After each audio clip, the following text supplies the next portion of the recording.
சபையோர் அனைவருக்கும் நமஸ்காரம். ஆதியே துணை. மெய்யாகவே சதுர்யுகம் குடிகால மக்களிடத்திலும் உள்ள சர்வமூல மந்திர நிரூபிக மகான்மையராகிய யுகவான் சாலை ஆண்டவர்களே முத்தி பாலிப்பு. காட்சியலாம் எனக்களித்த கருணை வேந்தே, தவனரச குளிகையரே கணிக்கொண்ணாத மாட்சிமையாம் இந்நாளில் இம்மாநிலத்தில் மானிடச் சட்டை தாங்கி வந்திங்கன்னை பேச்சளினாவனயமுத நாவோ நாக்கி பேச்சளினாவனயமுத நாவோ நாக்கி பெருங்கபத்தை அறுத்தறிந்த பிரணவோனே, பிரணவனே நானுமக்கேது செய்வேன், பிரணவனே நானுமக்கேது செய்வேன், புழுத்தலைய நினைவைரத்தலையனாக்கி இருத்தி வைத்த பெருமுதல்மா முனியே தேவே.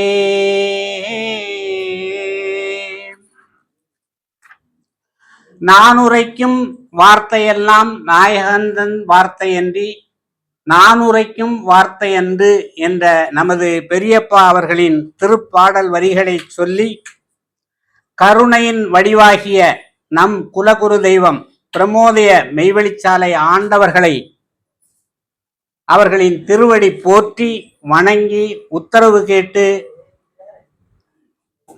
உங்கள் முன் காமமுடி என்ற தலைப்பில் முத்தி பேருரை ஆற்ற விளைகின்றேன். காமத்தில் 2 வகை உண்டு. ஒன்று சிவகாமம், அது இறைவன் மேல் காதல் கொள்வது. 2 வகை உண்டு. ஒன்று சிவகாமம், அது இறைவன் மேல் காதல் கொள்வது. எப்படி? அது காதலாகி கசிந்து கண்ணீர் மல்கி அப்படின்னு சொல்லி சுந்தரமூர்த்தி நாயனார் அவர்கள் பாடுகின்றார்கள். மற்றொன்று என்ன அப்படின்னு சொல்லியாச்சுன்னா அவகாமம், அது ஆசை, இந்த உடலின் இச்சையால் ஏற்படுகிற அந்த காமம். அது எல்லா இதுலையும் அதை நீங்க எடுத்துக்கலாம். நான் எல்லாரும் எப்படி பிறந்தோம் அப்படின்னு சொல்லியாச்சுன்னா இந்த காம பிறப்பில தான் பிறந்தோம். அதை நமது குலதெய்வம் தேவேசர் அவர்கள் எப்படி வழங்கி இருக்காங்க அப்படின்னு சொன்னா, காம பிறப்பிலே நீ பிறந்து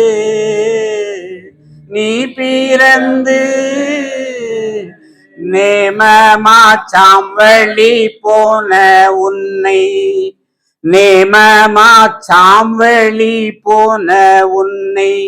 எதற்காக நம்மளை எடுத்து வச்சிருக்காங்க இங்க? அதாவது நேமமா சாம்வழி போனவின்னை சேவை யுகவித்து காகும் என்று எடுத்து தெய்வம் நம்மளை வச்சிருக்காங்க. அப்ப இப்ப இங்க வந்து கூடியிருக்கவங்க எல்லாம் எதுக்கு வந்திருக்காங்கன்னா சேவை யுகவித்துக்காக வந்திருக்காங்க அப்படிங்கிறத நம்ம மனசுல இருத்தி வச்சுக்கிறணும். பட்டினத்து சுவாமிகள் என்ன சொல்றாங்கன்னா, காமன் கணையார் கடைப்பட்டல் போதாதோ, ஏமன் கரத்தால் இடியுண்டல் போதாதோ என்று பாடுறாங்க. அப்ப என்ன, மன்மத பானத்தால் இழிவடைந்தது போதாதா அப்படின்னு கேட்குறாங்க. அதுக்கடுத்து நம்ம பெரியப்பா என்ன சொல்றாங்கன்னா, காமக்கடலை கடந்து வெகுளி கடலை நீந்தினேன், ஆடிய மயக்க கடலை தாண்டி அடியை ஏந்தினேன், சேம பொதுவில் நடங்கண்டு எனது சிறுமை நீங்கினேன், சிற்றம்பலத்தே நடங்கண்டு உவந்து மிகவும் ஓங்கினேன் என்று பாடுகிறாங்க. அப்போ இறைவன், அதாவது இறைவனுடைய அந்த பொருளாசை மயக்கம் என்னும் கடினமான கடலையும் நீந்தி வென்றேன் அப்படின்னு சொல்றாங்க. யாரு? நமது பெரியப்பா. அதே மாதிரி அருள் நரம் தருகின்ற நம் பெருமானின் திரு அருள் ஆடலை கண்டு மகிழ்ந்தேன் அப்படின்னு சொல்றாங்க. இதை ஏன் இந்த மாதிரி எல்லாம் பாரவான்கள் எடுத்து வச்சிருக்கிறதுக்கு காரணம் என்ன அப்படின்னு சொல்லியாச்சுன்னா, மற்ற ஜீவராசிகளுக்கு சிந்திக்கக்கூடிய நிலை இல்லை. மனிதனுக்கு மட்டும், மனிதனாக பிறந்தவனுக்கு மட்டும்தான் இந்த சிந்திக்கக்கூடிய ஆற்றல் இருக்கு. மனிதன் மட்டுமே நித்திய வாழ்வை கைபோட வந்தவன். மற்ற ஜீவராசிகள் எல்லாம் நித்திய வாழ்வை கைபோட வந்தது அல்ல. இந்த மனிதன் மட்டும்தான் இதுக்கு அடுத்த ஒரு வாழ்வு, கற்பாந்த கோடி கால வாழ்வு இருக்கு அப்படிங்கிறத உணர்ந்து வந்திருக்கிறபடியால தான் தெய்வம் இதெல்லாம் நமக்கு எடுத்து அழகா சொல்றாங்க. இந்த மெய்வழிக்கு வருவதற்கு முன்னால நான் எப்படி இருந்தேன், நான் எப்படி இருந்தோம் அப்படிங்கிறதெல்லாம் அவரவருக்கு தெரியும். அப்போ தெய்வம் நம்ம பாட்டையார் கூட போகும்போது அவங்களுக்கு அப்பந்தான் பாட்டையார் அறிமுகம் ஆகுறாங்க, பாட்டையார் கூட போறாங்க. அப்ப அவங்க எப்படி இருந்தாங்க அப்படிங்கிறத, காமமுகம் உளங்கலங்கும் இளம்பருவம் கலங்காதே என்றனைத்த யாபீரே என்று பாடுறாங்க. அப்ப அவங்களுக்கு வயசு என்ன, அவங்க எப்படி இருந்தாங்க, அதாவது பச்சிளம் குழந்தை, இளம் மனைவி, அவங்களெல்லாம் விட்டு போறாங்க.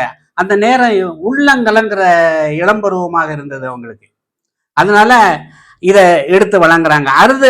அதுக்கு அடுத்து என்ன சொல்றாங்கன்னா, இத இருதலையின் கொள்ளி நெடு ஊரெரும்பாய் இருந்தவனை எடுத்தணைத்த யாபீரே அப்படின்னு சொல்றாங்க. எல்லாரும் அப்படித்தான் இருந்தவங்க. இருதலையின் கொள்ளி நெடு ஊர் எறும்பாய் இருந்தவனை எடுத்தணைத்த யாபீரே அப்படின்னு சொல்றாங்க. இப்போ ஒரு கட்டை இருக்கு, அந்த பக்கத்துல 2 பக்கத்துலயும் நெருப்பு இருக்கு, நடுவுல ஒரு எறும்பு இருக்கு. அப்ப அந்த நெருப்பு இந்த பக்கம் போனாலும் இந்த பக்கம் போனாலும் அதுக்கு ஆபத்து. அப்போ ஒரு பக்கம் என்னவா இருக்கு, காமம் என்ற அந்த தீ இருக்கிறது. இன்னொரு பக்கம் ருசி வெறி, பணவெறி, மதிப்பு வெறிங்கிற அந்த ஆசை இருக்கு. அப்போ அந்த மாதிரி இருந்த என்னை எடுத்து அணைத்த யாபீரே அப்படின்னு சொல்லி நம்ம தெய்வம் பாடுறாங்க. யாரும் நினைச்சு பாடுறாங்க, அவங்க குருதெய்வத்தை நினைச்சு பாடுறாங்க. அப்ப நம்மளுடைய குருதெய்வத்தை நினைச்சு நம்ம அதை படிச்சாதான் நமக்கு அந்த அவங்க என்ன அருளை பெற்றாங்களோ அதை நமக்கு பெற முடியும் அப்படிங்கிறதுக்காகத்தான் நமக்கு வேதத்துல எடுத்து வச்சிருக்காங்க. இல்லைன்னா அவங்க பாட்டுல போயிருக்கலாமே, எழுத வேண்டாமே, அதனாலதான் எழுதியிருக்காங்க. அதுக்கு அடுத்து ஒரு இந்த பருவத்தை என்ன சொல்றாங்கன்னா, பாம்பின் வாய் தேரைப்பட்ட பருவமந்தோ பட்ட சலம் மாற்றியனை பரிந்து அணைத்தாய் அப்படின்னு சொல்றாங்க. ஏன் மனித வாழ்க்கையில இந்த பாம்பின் வாயில் உள்ள தேரை போலதான் எல்லாரும் அப்படி இருக்காங்க அப்படின்றாங்க. ஏனென்றால் அது சறுக்கி விட்டுருமா. சமுதாயத்தில் இளைஞர்கள் அதிகமாக கெட்டு போறதுக்கு காரணம் இந்த பருவத்துலதான் அப்படின்னு வேற சொல்றாங்க.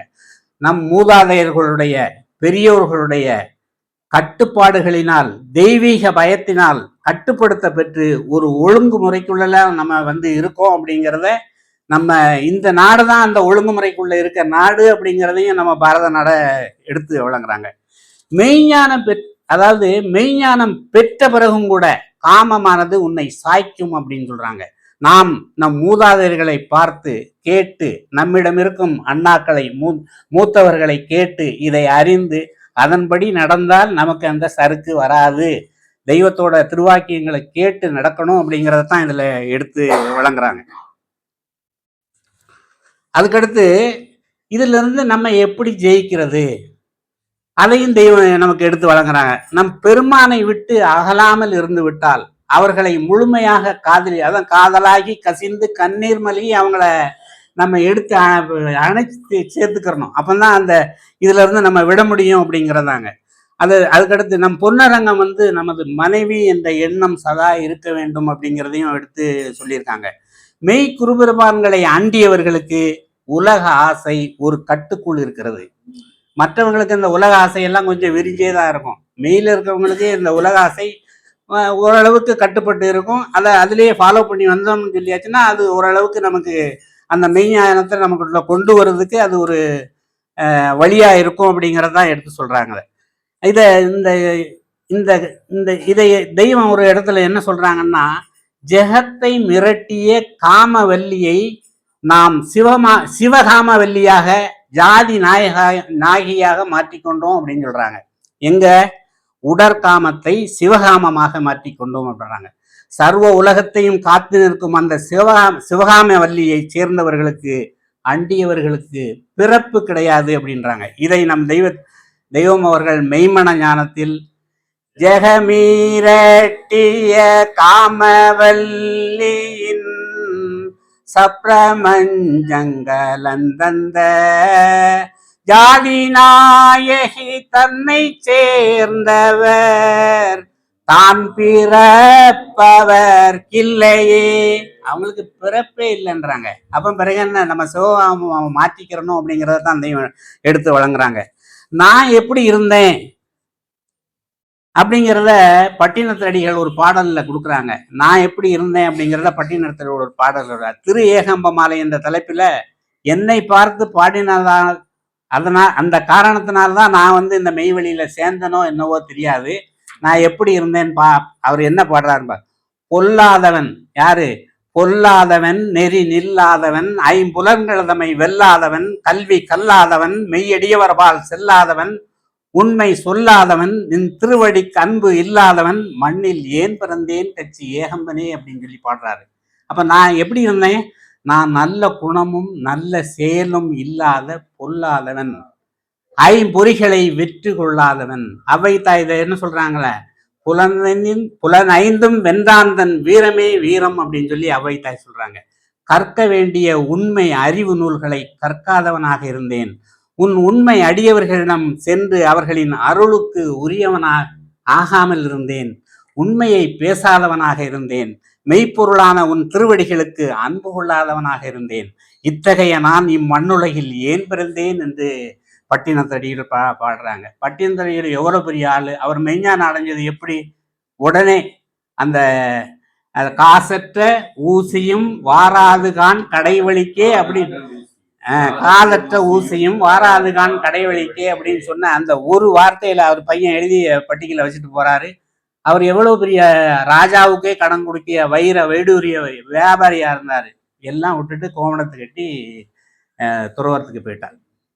இந்த பொல்லாதவனை அதான் அந்த இதெல்லாம் யாரு மாற்றணும் அப்படின்னு சொல்லி, நம்ம தெய்வம் தான் நம்மளை மாற்றணும். இந்த நெறியலெல்லாம் அது எப்படி மாறும் அப்படின்னு சொல்லிட்டுன்னா, நம்ம தெய்வ திருவாக்குகளை படிச்சு அதை நம்ம உள்ள ஏத்திக்கிட்டா தான் இந்த இதெல்லாம் போகும், இல்லைன்னா போகவே செய்யாது. இதைத்தான் தெய்வம் என்ன சொல்றாங்க அப்படின்னு சொல்லியாச்சுன்னா, இந்த கண்டாலே போத கொடுக்கும் காமத்தை நமது குலதெய்வ தெய்வேஸ்வரர் அவர்கள் சுண்ணாம்பு தடவி இனிக்கும் கருப்பட்டியாக சிவகாமமாக மாற்றுகிறார்கள். அதை ஒரு பாடல்ல எடுத்து கொடுத்துறாங்க. இதெல்லாம் படிச்சிருப்பீங்களா தெரியல.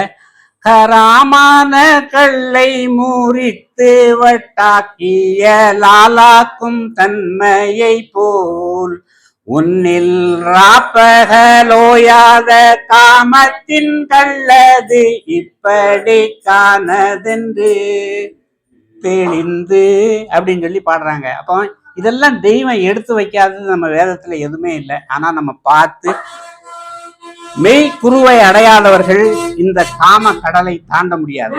இதை தாண்டாவிட்டால் மெய்ஞான சுவை நமக்கு தைக்காது. மெய்ஞாய அவங்க எல்லாம் என்னவா இருப்பாங்க, மெய்ஞானியா நடிச்சுக்கிட்டே இருப்பாங்க. சில பேர் நான் மெய்ஞானத்துல வந்துட்டேன் மெய்ஞானி. ஆனா என்ன சொல்றாங்க, மெய் குருவை அடையாதவர்கள் இந்த காம கடலை தாண்ட முடியாது. மெய் குருவை அடைஞ்சாதான் இதை நம்ம தாண்ட முடியும் அப்படிங்கிற சொல்றாங்க. மேலும் நம் பெருமானவர்கள் பத்தியத்திடத்துல ஒரு பாடல் என்ன பாடுறாங்கன்னா, காம குருடர் ரொம்ப நேமம் பேச வருவார், சாம திருடர் மொழி சத்தியம் சத்தியம் தள்ளு அப்படின்னு சொல்றாங்க. என்ன சொல்றாங்க, காம குருடர்கள் ஒழுக்கத்தை பத்தி உன்னாட்ட நிறைய நேசம் பேச வருவாங்க. அந்த மாதிரி சாம திருடர்களை சத்தியம் சத்தியமாக தள்ளு அப்படிங்கிறாங்க. அப்ப என்ன, சேரிடம் அறிந்து சேர் அப்படின்றாங்க. வேற ஒண்ணும் இல்லை. உலக ஆசாபாசங்களின் மேல் ஓரளவுக்கு வெறுப்புடையவர்களுக்குத்தான் மெய்ஞானம் எட்டும். இல்லையெனில் மெய்ஞான வார்த்தைகள் அவர்கள் காதில் உணர்ச்சியோடு தைக்காது. செவிடன் காதில் ஊதிய சங்கு போலதான் அது இருக்கும் அப்படின்னு சொல்றாங்க. சங்கு அப்படின்னு சொல்லியாச்சுன்னா, நம்ம எல்லாம் இந்த பூமியில எவ்வளவு காலம் வாழ்றோம் என்னமோ, அதுக்கு பட்டினத்தடிகள் தான் சொல்றாங்க. முதற் சங்கு அமுதூட்டும் மொய்குழலார் தம்மை நடுச்சங்கு நல்விலங்கு பூட்டும் கடைச்சங்கம் ஆம்போது அம்மம்மோ இம்மட்டோ நாம் பூமி வாழ்ந்த நலம் அப்படின்னு சொல்றாங்க. அப்ப முதல்ல என்னது, குழந்தை பிறந்த உடனே அந்த குழந்தை பருவத்துல முதல் சங்கானது பாலை உண்பிக்கும். ரெண்டாவது சங்கு இடையில் சங்கானது நெருங்கிய கூந்தலுடைய மாந்தர்களை தலையாக பூட்டும் நடுச்சங்கு. கடைசி சங்கு எது? முடிவில் சங்கானது சாவுக்குரிய ஒன்றாக ஊதும் அந்த சங்கு. அப்ப நம்ம மெய்வெளியில இருக்கவங்களுக்கு அந்த சாவு கிடையாது. நமக்கு தெய்வம் இங்க வந்து நீங்க இதெல்லாம் கேட்டு இதை அடைந்தவர்களுக்கு என்ன அது? அடக்கம் ஆகுறாங்க. மற்ற இடத்துல என்ன ஆகுறாங்க? சாவு ஆகுறாங்க. அதனால இதுதான் நம்ம தெய்வம் எடுத்து வழங்குறாங்க. அதுக்கடுத்து இருக்கு அண்ணா, இது நேரம் இல்லை அப்படிங்கிற மாதிரி சொல்றாங்க. அதுக்கடுத்து அது தெய்வம் இன்னொரு பாடல் என்ன சொல்றாங்க? இனந்தழுவி பாசத்தோடு உழல்கின்றோரும் இன்ப சுகம் தணியாத மோகத்தோரும் மனந்தெளிந்து கண்டுகொள்ள மாட்டார் என்று மாமுனியன் தணிகை வள்ளல் சொன்ன வாக்கே அப்படின்னு சொல்றாங்க. மேலும் பெருமானவர்கள் காமத்தி பட்டறியும் கயவர் குட்டி கரணமது போட்டாலும் காணலாமோ அப்படின்றாங்க. இந்த தீ பட்டியாச்சுன்னா அவங்கள என்ன சொல்றாங்க? கயவர் அப்படின்னு சொல்றாங்க. அத இது யாருக்கெல்லாம் எட்டும், யாருக்கெல்லாம் எட்டாது அப்படிங்கிறதையும் ஒரு பாடல்ல எடுத்து தெய்வம் கொடுக்குறாங்க. அழுதாலும் அகலாத உலகாச்சாரம் ஆயிழையால் போகமதை அதட்டி தள்ளி பழுதரவை அறுசுவகை சோரவிட்டு பற்றி நின்ற உறவனைத்தும் பரத்தினுள்ளே துளுவான குழுமுனைதான் மௌனத்துண சொன்னபடி சூக்குமந்தான் அண்டம்பாய பழுதுபடாது எனது கண்மணியே மக்காள் பத்தியங்கை பிடித்திடில் கை பலிக்கும் கண்டே. பத்தியம்னா என்ன பத்தியம்? நம்ம என்ன மருந்து சாப்பிடும்போது பத்தியம் இருக்குமே, பாகக்காய் சாப்பிடக்கூடாது, அந்த முருங்கைக்காய் சாப்பிடக்கூடாதுன்னு சொல்றாங்களா? அந்த பத்தியம் இல்லை. நமக்கு பத்தியம் யார் கொடுக்குறா? தெய்வம். தெய்வ திருவாக்கு, அவங்க வேதம், அதுதான் நமக்கு பத்தியம். அந்த பத்தியத்தைப்படி நடந்தாச்சுன்னு சொல்லினா நமக்கு கைவல்லினம் ஆகும் அப்படிங்கிற சொல்றாங்க. அதுக்கடுத்து மெய்ப்பொருளாகிய ஆசான் மேல் அன்பு வைப்பவர்களுக்கு இந்த மோகமெல்லாம் தூள் தூளாகிவிடும் அப்படின்னு சொல்றாங்க. மோகமும் மலங்கள் தூளாக்க பாய்ந்து முடுக்கி பிடித்து நடக்கும் சஞ்சீவி அப்படின்னு சொல்றாங்க. அப்ப பாருங்க எவ்வளவு எல்லாமே வேதத்துல இருக்கு, வேதத்துல இருக்கிறது அப்படிங்கிறத தெய்வம் எடுத்து வச்சிருக்காங்க. அதுக்கடுத்து ஒரு பாடல் என்ன சொல்றாங்க? காமனை ஏறித்தவர்க்கு கால் பிளந்தூடுருகும் காமநிலை தெரிந்து வட வனல் கொண்ட கால் மூட்டி காமனை கண்ணால் எரித்த கருத்தை அறியாமல் காமக்கனல் அதில் உழன்று கர்த்தவம் போல் கதறி அப்படின்றாங்க. கர்த்தவம்னா கழுத. நாமனவகை கொண்டு நாரியரை பொருளாய்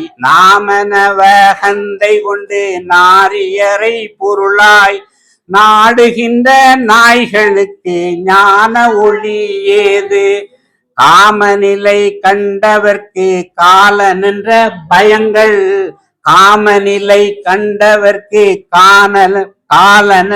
பயங்கள் காணாமற் போகுமடா கருதி நின்று பற்றி கொள்ளுங்கள் அப்படின்னு சொல்றாங்க. அச்சா, அந்த நேரம் நிறைய ஆயிடுச்சு, அந்த இதுல ஓவர் ஆயிடுச்சுன்னு சொல்றாங்க. ஓகே, எனது இந்த ஆகவே இதுகாரும் நீங்கள் காமமுடி என்ற தலைப்பில் முத்தி பேருரையை செவியிட்டு மகிழ்ந்திருப்பீர்கள் என்று நினைக்கிறேன். முத்தி பேருரை மீண்டும் தொடரும். அனைவருக்கும் நமஸ்காரம்.